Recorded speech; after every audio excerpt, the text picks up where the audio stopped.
If you could have any superpower, what would it be and why?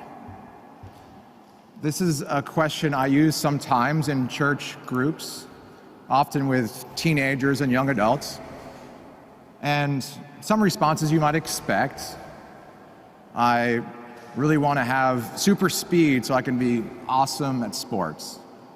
I want to have invisibility so I can do things and see things and hear things without anybody noticing. I want to be able to fly just because that would be really cool. But my favorite response to this question has been this. I want the ability to speak every language on earth so that I can go wherever I want, meet people, get to know them, and get to know their culture. To speak every language on earth would help break down so many barriers, would help establish so many connections. And we hear about this kind of superpower in our first reading from the Acts of the Apostles. Jesus' apostles, the 12 of them, are surrounded by this big group of people. And they start speaking in tongues so that every person coming from many nations, many cultures, can understand them, each in their own language. And they can hear this gospel they are proclaiming.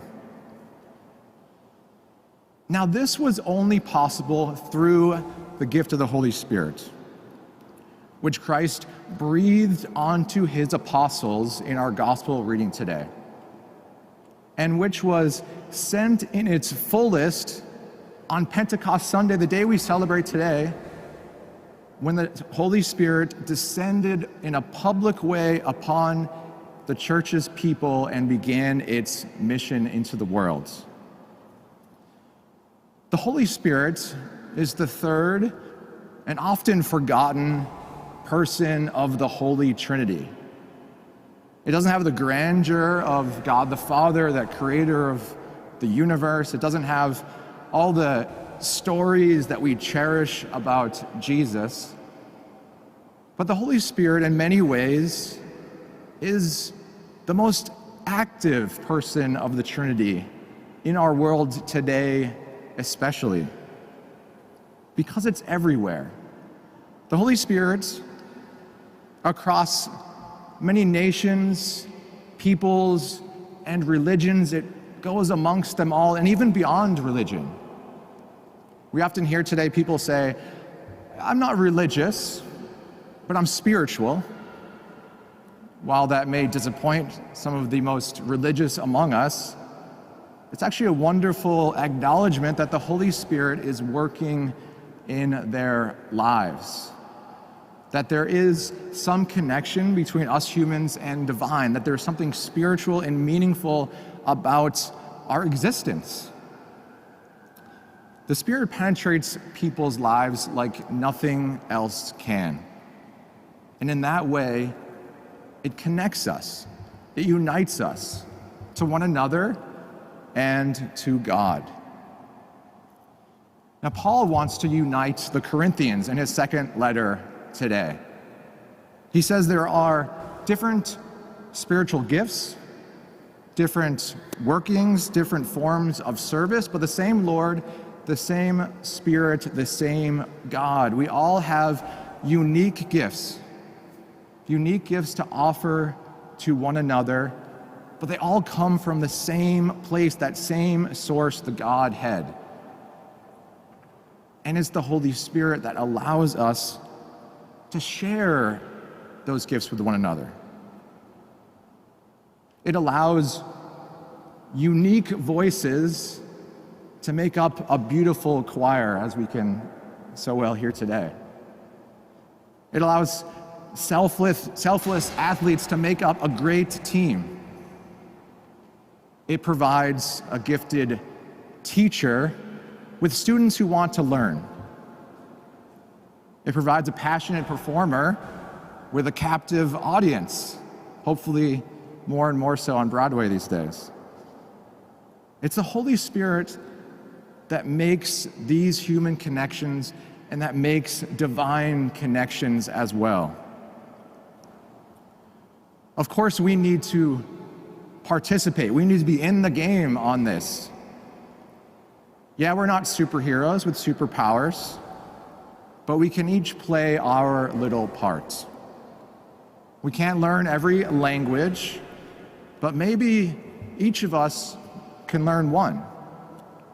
Not a literal language, but a language of the Holy Spirit. We can ask ourselves, which language of the Holy Spirit could I learn? That would connect me, that would unite me with somebody else.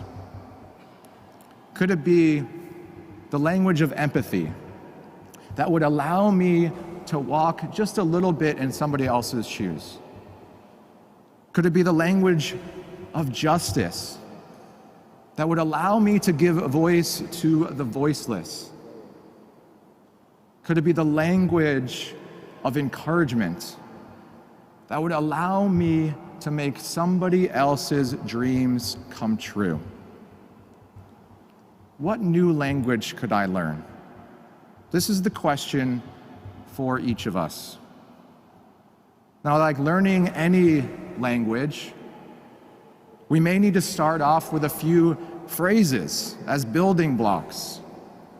And then soon enough, we become more proficient in that language, more empathetic, more encouraging, more just. And then we are on our way to our goal, to connect and to unite with one another and to God. And this is our goal, but also the goal of the Holy Spirit. Because it is the Holy Spirit that ultimately connects us in ways that we can't imagine. It unites us when it doesn't seem possible. And it's the Holy Spirit, the same one that Jesus breathed onto his apostles, the same one that descended from heaven on that day of Pentecost, the same one that Paul is praising in his letter to the Corinthians. It's that same Holy Spirit that animates us, that to proclaim Jesus's gospel and to share God's love in the world, to share it in one another's own language, and that we use this gift of the Holy Spirit and this language to connect with one another, to make a human connection to another human being who is also filled with that same Holy Spirit.